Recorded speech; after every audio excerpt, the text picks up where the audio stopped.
ভাই অধিক যান, ভাই অধিক যান, ভাই অধিক যান। আমরা কি এত হেলার পাত্র হয়ে গেছি এই দেশে? আমাকে যিনি এইটা করবো, ওইটা করবো, ওইটা করবে, নাটক করে সব। আমাকে যিনি কেউ নেই, আল্লাহ ছাড়া কেউ নেই। এটা দেখায় বড় বড় নাটক করে, বড় বড় কথা কয়, আপনাকে এইটা দিব, ওইটা দিব। যে সরকারি আহুক, কই সরকার কই? আমাকে একটা ব্যবস্থা তো করবে। যেগুলো হয়ে গেছে আপনারা চিন্তা করবেন না, আপনাদের একটা পাবে। আমরা বাংলাদেশে যত প্রবাসী আছি, সম্পূর্ণ প্রবাসী হয়েছে হলো হেলার পাত্র। আমরা হলো একেবারে খারাপ। আমাকে মতো জঘন্য কোনো লোক নেই এই দুনিয়ায়।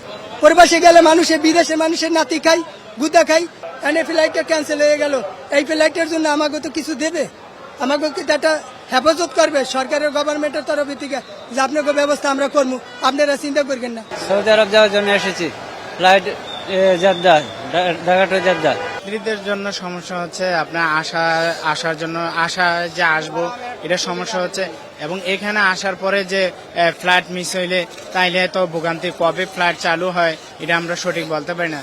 এখন দেখা গেছে কাছে যারা তারা আসতে পারে বা বাসায় চলে যেতে পারবে, দূরের তারা তো অনেক ভোগান্তির মধ্যে পড়ে গেছে, এই হলো সমস্যা। আর দেখা গেছে এখানে ব্যয়বহুল অনেক হয়। দেখা গেছে টিকিট মিস হইলে যদি এই ট্রাভেলসের থেকে যদি এটা না দেয়, তাহলে দেখা গেছে যারা অর্থনৈতিক দিয়ে দুর্বল তারা তো এটা দেওয়া সম্ভব হচ্ছে না। আরব থেকেও শুনেছি, বাংলাদেশ থেকেও শুনেছি যে ফ্লাইট বাতিল করছে। কর্তৃপক্ষ কোনো কিছু বলে নাই, বলছে যেন এয়ারপোর্ট থেকে জানাবে। ওটা আমাদের জন্য তো অনেক অনেক ভোগান্তি। এটা তো যাত্রীদের সবার জন্য অনেক অনেক ভোগান্তি। এটা তো একদম অনেক একটা টেনশনের ব্যাপার। গ্লিটারের টুইন লেমন ও অ্যান্টিব্যাকটেরিয়াল ফর্মুলা বাসনকে চকচকে জীবাণুমুক্ত করে আমাদের দেয় গ্লিটার গ্যারান্টি।